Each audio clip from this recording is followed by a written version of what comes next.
Hola, bienvenidos a un episodio más de Abogacía Trabajando. Soy Rodrigo García. El día de hoy estaremos conversando con Francisco Gaitán sobre qué es la responsabilidad penal de las personas jurídicas. Acompáñenme.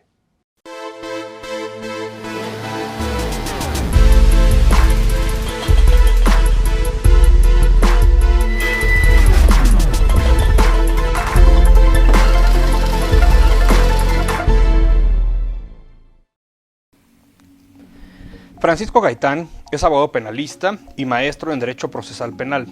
Es doctorando en Derecho Constitucional, especialista en Derecho Penal y Comportamiento Humano, litigante, asesor de víctimas y defensor particular, consultor, capacitador y docente en diversas instituciones educativas y de la administración pública. Más de 17 años de trayectoria profesional. Es socio fundador de Grupo H y Gaitán Legal, miembro de la Asociación Nacional de Abogados de Empresa, ANADE, donde fue vicecoordinador del Comité de Derecho Penal del 2016 al 2020. Es miembro del Ilustre y Nacional Colegio de Abogados. Funge como vicecoordinador del Comité de Compliance Penal de la World Compliance Association México. Es defensor y promotor del Derecho Penal sin corrupción. Ha sido profesor invitado en el ITAM para la materia de amparo penal, en el Instituto Nacional de Ciencias Penales, en el Seminario Permanente de Psicopatología Forense, en la Universidad Panamericana y en la Escuela Libre de Derecho. Autor de diversas publicaciones en revistas y libros del INACIPE, de la ANADE, del IDC, Criminogénesis. Ha participado dando opinión de aspectos legales penales y de seguridad en el financiero Bloomberg, ADN 40, Teledario y Canal Judicial. Asimismo ha participado como experto de opinión en W Radio y en diversas plataformas más. Brinda apoyo a víctimas e imputados mediante representación legal pro bono. Francisco, bienvenido a Abogacía Trabajando. Un gusto tenerte nuevamente con nosotros. El día de hoy para conversar de un tema me parece importante relacionado justamente a la responsabilidad penal de las personas jurídicas en México. Un tema que sin duda las empresas, sé que ha sido un tema, digamos, polémico. Hay posturas de abogados que dicen que no, otros que sí, pero bueno, al final del día esto ya existe en México, ¿no? Y te preguntaría entonces, ¿realmente en México las empresas pueden cometer delitos? Bueno, antes que nada, muchas gracias por la invitación. Me pone muy contento estar aquí por segunda ocasión en este espacio contigo y con todos ustedes quienes están escuchando esta sesión. Y quisiera decirte que efectivamente sí, el tema de la responsabilidad penal de la persona jurídica en México ha sido debatido en los últimos meses, en los últimos años. Sin embargo, esto no es algo nuevo en el mundo. Como tal, en principio había ciertas teorías. Cuando nosotros fuimos a la escuela a estudiar Derecho, nosotros tenemos muy claras las teorías que nos dicen que solamente las personas físicas pueden cometer delitos como tal. Correcto. Sobre todo por la estructura típica del análisis de la dogmática penal. Nosotros solamente podríamos imputar o tener un criterio de imputabilidad sencillo de comprender en una conducta de una persona física, ¿no? Y con una persona jurídica es difícil entenderlo porque es un ente prácticamente inexistente, pero que nosotros creamos a la luz de una estructura jurídica correcto, válida, ¿no? Y por eso contestaría que no, que las personas jurídicas no cometen delitos, pero sí pueden ser responsables penalmente de la comisión de hechos delictivos que sucedan al interior de la organización o que cometan sus representantes de hecho o de derecho. Eso es lo que hoy en día en México se conoce como responsabilidad penal de empresa.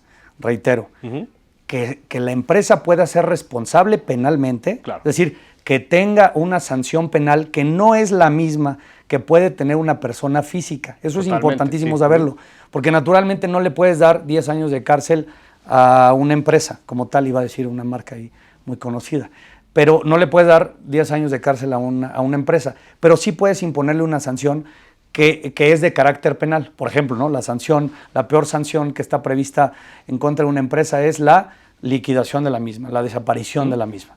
Y se acabó el negocio. Se acabó el negocio, claro.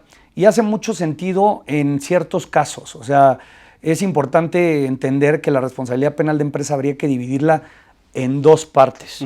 La primera, con las empresas que están creadas para delinquir, porque hay empresas que literalmente nacieron para delinquir. O sea, nacieron para lavar dinero, por ejemplo. O empresas que se utilizan para ser parte de la delincuencia organizada. O empresas que se utilizaron como empresas fachada para que se cometan delitos de servidores públicos o de corrupción, por ejemplo. Sí, hasta de trata.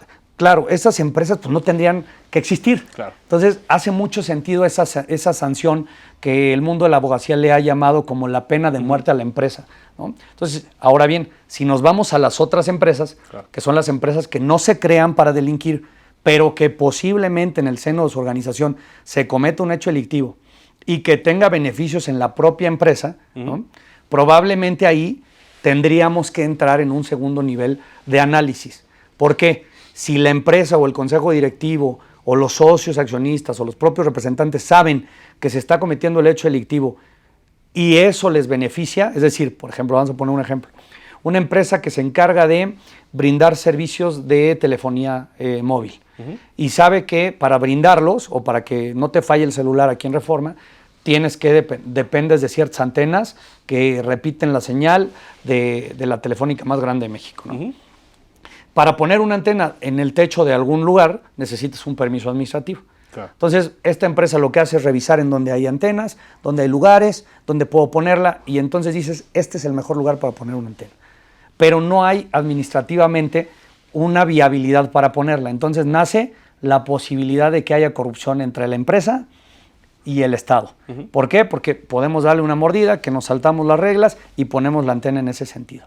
Entonces, si la empresa sabe que va a obtener un beneficio de alguna manera directa o indirecta y aún así comete un hecho de corrupción, probablemente sí le sea imputable una responsabilidad penal a la propia empresa, porque está tomando una decisión de negocio. Es decir, quien comete el hecho delictivo, independientemente de que es el que está realizando el cohecho de forma individual, pues lo está haciendo naturalmente para que la empresa tenga o no un beneficio. No sé si nos haga sentido por ahí la parte o el ejemplo en el sentido de decir, claro que la empresa puede ser responsable penalmente. Y sobre todo, y por eso la importancia del compliance, justamente, porque entonces evitas ese tipo de actos o vas midiendo los riesgos, las consecuencias que puede haber, como tú dices, en cuanto a sanciones, ¿cierto? Correcto. Bueno, nosotros estamos también en una fase o en una era en donde ya estamos un poco como que cansados de la ilegalidad o cansados de la corrupción. Políticamente ya es un discurso que naturalmente hoy en día agarra a la sociedad porque estamos hartos. Y en principio nosotros como personas físicas también tenemos una estructura de seguridad en cuanto a cometer hechos delictivos y los prevenimos. Las empresas es exactamente lo mismo. Las empresas pueden prevenir el ser responsables penalmente teniendo controles. Correcto. Teniendo controles. Y esta es una percepción personal. ¿Ok? En principio el compliance en materia penal o los programas de cumplimiento en materia penal o el Criminal Compliance Program o como le han llamado de diferentes maneras, no me parece que sea únicamente un producto estandarizado para todas las empresas mexicanas, latinoamericanas y europeas, sino que simplemente es algo que se ha ido construyendo en diferentes áreas del mundo de forma individualizada, efectivamente para crear protocolos de prevención del delito al interior de las empresas. Claro. Y hay mucho tiempo que llevan trabajando las empresas con despachos externos en prevención de lavado de dinero, en prevención de actos de corrupción. Esto literalmente por el Sistema Nacional Anticorrupción. Pero el tema de prevenir el delito al interior de la organización no es una cultura que tengamos. O sea, generalmente el mexicano no habla del delito, no le gusta. O sea, salvo para escuchar las noticias en hechos que dicen que hay mucha violencia en el país, la verdad es que el ciudadano mexicano no habla de derecho penal. De hecho, los despachos grandes, corporativos, no tienen área penal. Las empresas, cuando llega el penalista, a veces nos confunden con el propio criminal cuando no es así. El derecho penal en realidad es muy amigable y sobre todo si lo previenes. El Criminal Compliance Program puede servir desde muy poquito que lo implementes en tu empresa hasta que sea prácticamente todo tus estructuras de negocio, por ejemplo. Claro. Y voy a poner un caso muy concreto. Por ejemplo, si tú te das cuenta que tienes riesgos en tu organización como empresa y te das a la tarea de empezar a prevenir y tú solamente tienes un porcentaje mínimo, ¿no? En México hay un 90% de pymes, ¿no? Por ejemplo. Pymes que pueden ser responsables penalmente. Definitivo. Pero que no tienen destinado dentro de su presupuesto un tema de compliance program. Correcto. Pero han detectado que tienen riesgos. Por ejemplo, tengo muchos gestores que tramitan muchos temas de placas. Ahí hay mucha corrupción. Entonces detectas que ahí hay un riesgo y no estás de acuerdo con eso, independientemente de que si salen más rápido tus trámites, tú vas a tener un beneficio. En ese momento tú puedes destinar tus recursos para que se realicen ciertos programas y protocolos en ese caso concreto. Claro. Si el día de mañana sucede un hecho delictivo y te investigan como empresa por la comisión de ese hecho delictivo, el simple hecho de que tú hayas intentado realizar controles eficaces te puede eximir de la propia responsabilidad. Es decir, hay resultados y precedentes en Europa de empresas en donde naturalmente se ha cometido el hecho delictivo, porque si no, entonces, ¿cómo te van a procesar? Claro. Pero que naturalmente han salido absueltas porque sí tenían programas eficaces. Fíjate, lo que te estoy diciendo parece un contrasentido. Tengo programas eficaces, pero sí se cometió el hecho delictivo. Pues naturalmente, porque no va a existir nunca un programa de cumplimiento que haga que no cometas ni uno solo o que todos tus trabajadores no lo hagan. A ese nivel es lo que tendríamos que explicarlo, porque hoy en día hay como mucha, incluso como terror corporativo en las empresas de decir, es que ya vamos a ser responsables penalmente. Yo sí lo comento con mis clientes, tranquilo, poco a poco, con lo que puedas, evitando los riesgos iniciales que pudieras tú llegar a tener como empresa. Sí, ¿no? Poniendo controles. Claro, porque es muy fácil detectarlos. O sea, es decir, si tú tienes una empresa que trabaja con plomo y sabes que el plomo, si no tiene un debido control, un debido tratamiento, un debido transporte, pues puede tener un impacto ambiental brutal. Claro. Y esto puede derivar en delitos en materia federales, en materia ambiental. Entonces es un riesgo natural y latente por tu propia estructura de negocio. Y en ese sentido podrías empezar a generar controles específicos ahí mismo. Claro. ¿No? Yo también he comentado mucho que es necesario que las empresas desde su propia constitución se empiecen a interesar por la investigación interna en ellas mismas, por la preservación de evidencia, por la preservación de todo lo que pudiera resultar al interior de las organizaciones, porque todo puede pasar. Claro. Es decir, cualquier persona se te puede caer de las escaleras y morirse ahí. Es decir, aquí ahorita yo me caigo en las escaleras de la barra y pierdo la vida, ¿qué hacemos? Es decir, van ustedes, me tiran una manta blanca encima como para que no se vea feo, o me dejan ahí, o le llaman a la autoridad, o intentan que no me dé sangre, me tocan, alteran la escena. ¿Sí me explico? Sí, Hay una serie de cosas que probablemente ahorita, pues yo te preguntaría, ¿qué harían? Totalmente, pero dirías entonces que falta cultura, falta educación en el tema hacia las empresas, porque al final del día sabemos que quizá en porcentaje, y lo acabas de decir, o sea, desde pymes hasta grandes corporaciones, pues quizá no tienen todavía bien definido el tema de la responsabilidad penal o lo entienden de una u otra manera. O sea, falta cierta cultura, cierta educación en el tema concretamente para entonces evitar que sucedan ilícitos. Como dices, no es que al final toda tu población, me refiero trabajadora, no vaya a cometer ningún ilícito ni mucho menos, pero bueno, tratar de tener la mayoría de los controles y programas, capacitaciones debidas con tu gente para que entonces se evite en la medida de lo posible. Aquí habría que distinguir tres cosas. La primera, en México me parece que hay mucho empresario, no quiero generalizar el 100%, pero hay mucho empresario que lo que quiere es mejor apagar el fuego ya que existe. Entonces, si yo tengo a mi equipo de abogados, yo tengo a mis asesores, el día que alguien se me muera, pues te hablo a ti, Paco, ya.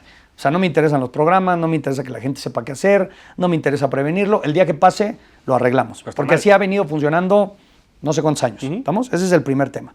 Y eso sí es falta totalmente de cultura, como tú dices, ¿no? Ahora, advierto que naturalmente también las generaciones que vienen abajo de nosotros son generaciones que están un poquito más sensibilizadas con el tema de la anticorrupción, respeto de derechos humanos, garantías, por ejemplo, en temas de género. Entonces son generaciones mucho más exigentes, que incluso al entrar a trabajar a una compañía, incluso prefieren quedarse sin trabajar si es que esa compañía, por ejemplo, no tiene una chava, ¿no? Que dice, oye, a mí no me garantizas que me van a respetar por ser mujer, bueno, pues yo aquí no entro. Entonces, ahí incluso dejas de ser atractivo como organización para tu recurso humano más importante, ¿no? Claro. Tus trabajadores. Y hay otro tema adicional. Por ejemplo, las empresas se ha detectado últimamente que tienen, al parecer, dos incentivos indirectos que pueden ayudar a todos aquellos que estamos tratando de asesorar a las empresas para que prevengan. Y el primero es el tema reputacional.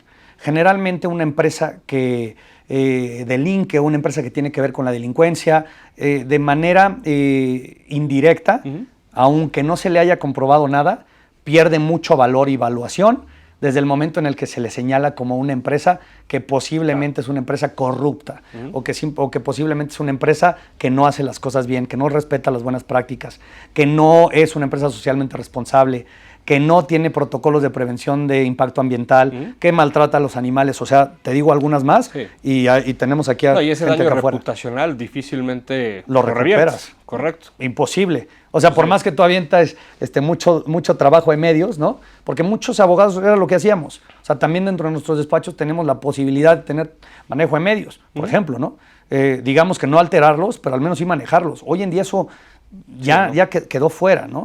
Y otro tema importante también es que las empresas también tienen que entender que si quieren crecer, es decir, estamos hablando de pymes, o de las grandes ya incluso, si quieren crecer o expandirse todavía más, para proveedores, para empresas más grandes, para expandirse, naturalmente, las empresas que son más grandes y que tienen controles a ese nivel, sí te van a pedir que tú los tengas. Es decir, eso también es una oportunidad de negocio para tú crecer, legitimarte para con la sociedad, pero legitimarte también con el mercado, pero legitimarte también con el gobierno. Porque independientemente de todo, tú probablemente puedas ser una empresa corrupta, pero de la noche a la mañana te pueden cambiar a tu funcionario y te conviertes en la empresa enemiga del gobierno. Entonces, mucho mejor ser la empresa amiga del gobierno, pero porque haces las cosas bien y cumples con los parámetros nacionales e internacionales, que hacerlo al revés. Aunque se convierte en algo súper interesante para nosotros, porque advierto, como siempre te lo he dicho, el que haya problemas para los abogados penalistas, el que haya problemas penales, naturalmente nos da un asunto mejor pagado. Y eso, pues nos diría, no, bueno, Paco, entonces, ¿por qué promueves la prevención? Pues porque naturalmente es éticamente correcto hacerlo, porque regulatoriamente hacia allá vamos, porque la tendencia es ir hacia allá y además nos está rebasando, porque ahora que viene la era digital y la propia posible comisión de hechos delictivos que nos rebasen y que rebasan ya la normatividad obsoleta, empresas de tecnología que tenemos vigente hoy, independientemente de que se hizo un gran esfuerzo y tenemos una ley fintech que hoy en día funciona, naturalmente hay ciertas cosas que ya se le escaparon. Y si hoy en día no prevenimos de forma, ¿cómo podremos decir?, voluntaria o de forma espontánea, pues naturalmente la normatividad no nos va a alcanzar. Correcto. Y vamos a vivir situaciones de impunidad, que es lo que se vive hoy en día en los países latinoamericanos, con delitos cometidos por personas físicas, pero el día de mañana por personas morales. Correcto. Entonces, bajo esta perspectiva, sería como yo te explicaría cómo yo veo hoy en día la responsabilidad penal en México. ¿Y cómo puede prevenir una empresa ser investigada? ¿Cómo puede prevenir una empresa ser investigada? Esa es una muy buena pregunta. No puede hacerlo. Una empresa no puede prevenir ser investigada. Y eso es importantísimo que lo sepan las empresas, porque también es importantísimo que lo sepan las personas físicas. Nadie puede prevenir ser investigado. Como lo he dicho ya anteriormente, si tú ahorita terminando esta sesión te vas al MP a mí a denunciarme por fraude, te reciben la denuncia y me empiezan a investigar por fraude. No puedo evitarlo. Lo que tengo son derechos humanos procedimentales a defenderme, a que se preserve mi presunción de inocencia y a que se respeten naturalmente todas aquellas prerrogativas que yo tengo en el procedimiento. Eso mismo tienen las personas jurídicas. Por ende, uno de los mensajes importantes que quiero decir es: no le tengamos miedo al derecho penal. Si nos van a investigar, que nos investiguen. Sobre todo si tenemos con qué nosotros acreditar que efectivamente tenemos controles eficaces. Exacto. Claro, o que por lo menos los empezamos a hacer, o que por lo menos nos empezamos a asesorar, o que realmente lo que queremos es cumplir. Y todo, mucho o nada se percibe a través de los ingresos de las propias organizaciones. A mí me queda claro que una organización, si no genera riqueza, pues no tiene razón de existir. Una organización con fines de lucro, naturalmente, ¿no? O sea, no tiene razón de existir, pero no todo tiene que basarse en esa específica decisión de negocio, sino naturalmente hay que entender eso como algo que naturalmente tienes que pagar para evitar muchos riesgos. Yo me acuerdo cuando empezaba yo a pagar impuestos ya hace bastantes años, me decía a mí mi contadora: no te enojes, el 16% de IVA que te pagan tus clientes no es tuyo. Entonces, cuando entra a tus cuentas, ni lo pongas en tu mente como que es tuyo, sino simplemente eso es del Estado. Justo, injusto, el porcentaje, el 16, no sé, pero ahí va. Lo mismo pasa con el tema de responsabilidad penal. Justo, injusto, tema preventivo, regulatorio, no lo sé, pero el chiste es que hay que cumplir con ello. Cuesta, pues probablemente Claro. te cueste al inicio un poco, porque tú te puedes hacer incluso autosustentable con un buen compliance officer al interior de tu organización, buenas investigaciones internas. O sea, digamos que puedes transitar a funcionar como una mejor empresa y además crecer.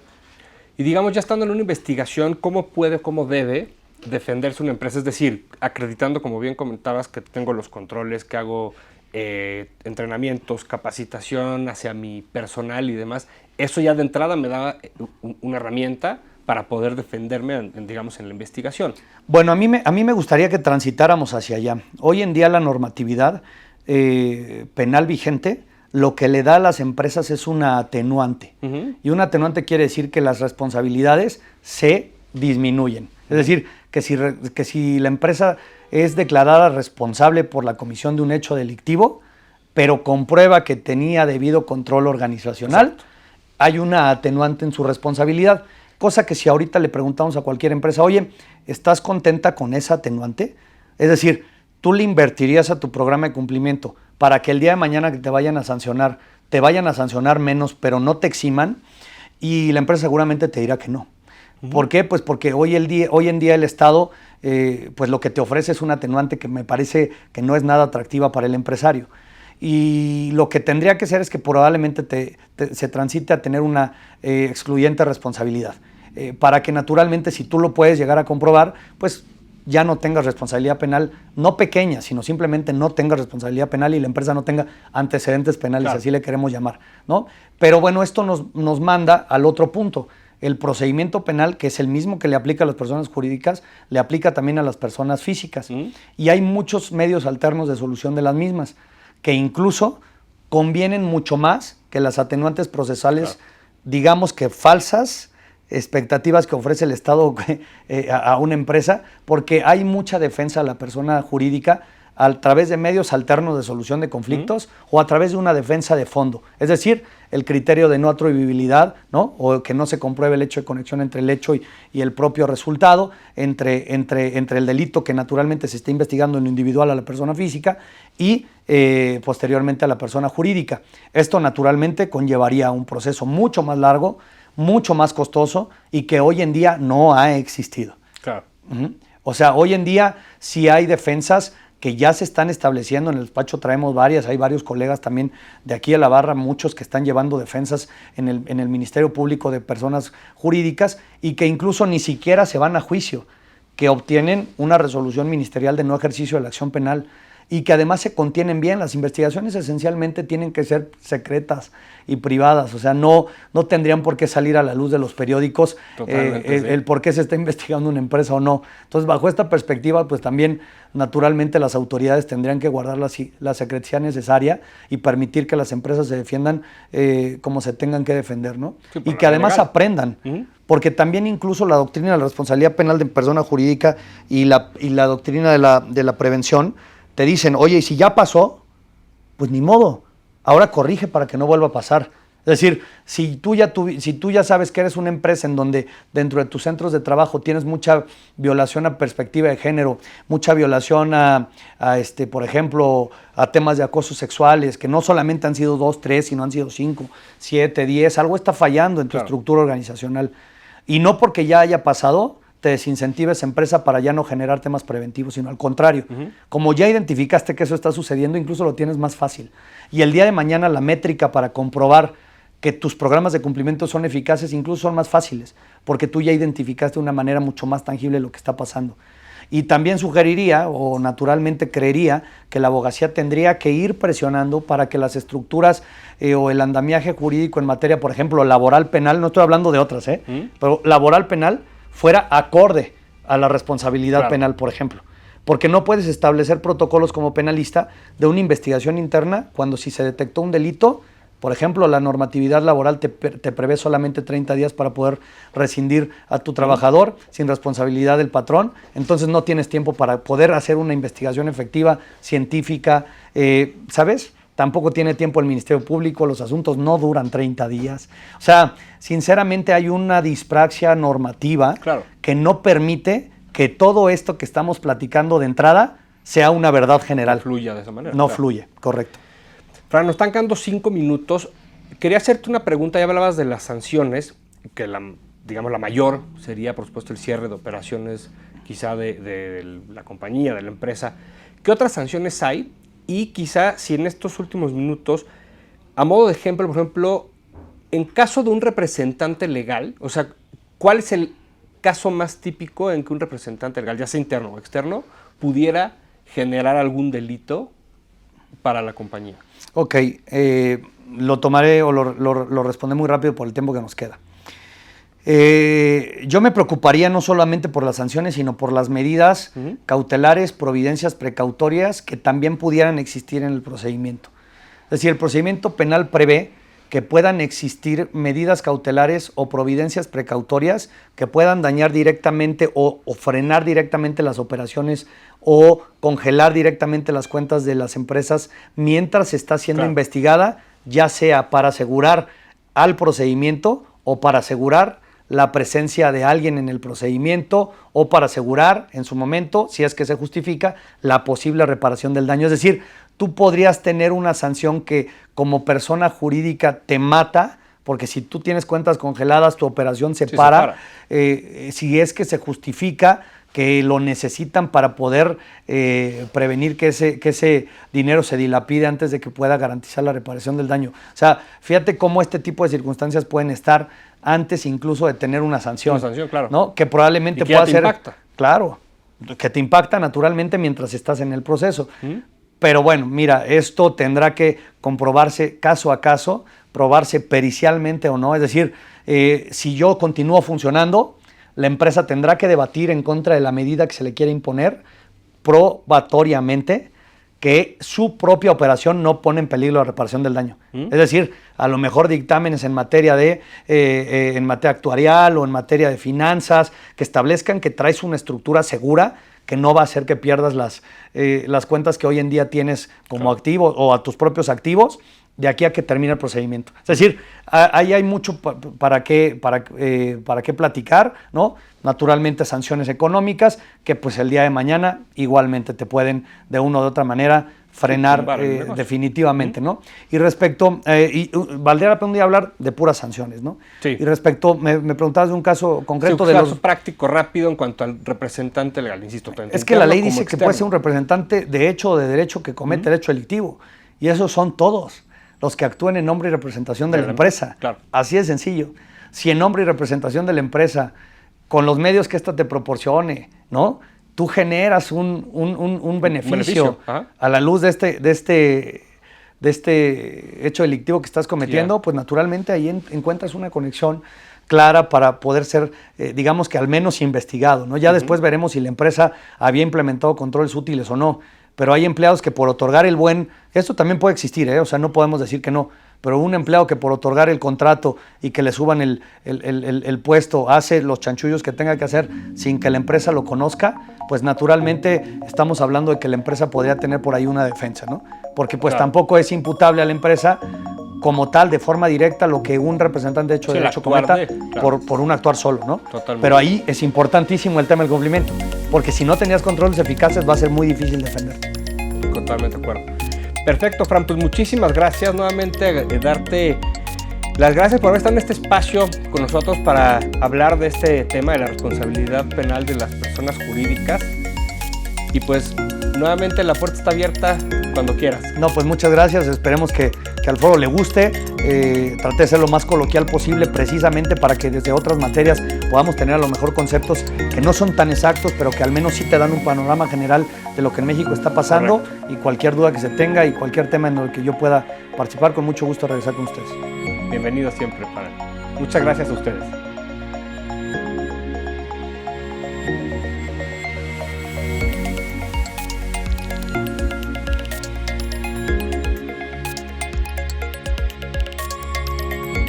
Muchas gracias por habernos acompañado en este nuevo episodio de Abogacía Trabajando, con un tema, por supuesto, no novedoso, pero que sí ha tomado y seguirá tomando fuerza, muy ligado al tema del compliance, con todos estos programas de cumplimiento que las empresas deben tener para evitar justamente caer en algún ilícito y sanciones que puedan recibir por parte de la autoridad. Los espero en el siguiente episodio de Abogacía Trabajando.